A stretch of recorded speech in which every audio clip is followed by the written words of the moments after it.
చూపించాడు, భీష్ముడిని ద్రోణుడిని చూపించాడు. చూపించి ఏమంటాడు చూడు కౌరవ సేన. ఇది ట్విస్ట్. మహాభారత కథలో అతి పెద్ద ట్విస్ట్ ఈ ఒక్క వాక్యం అండి.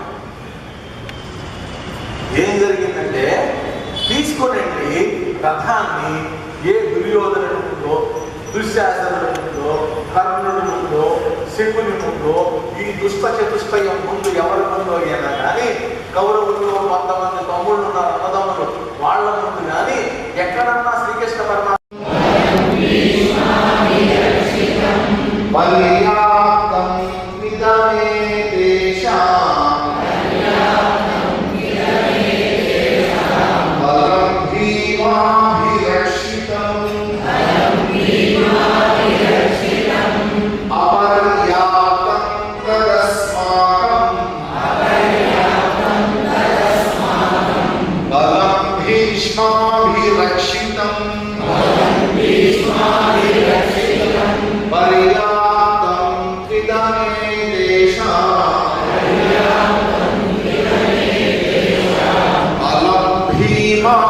रक्षितम्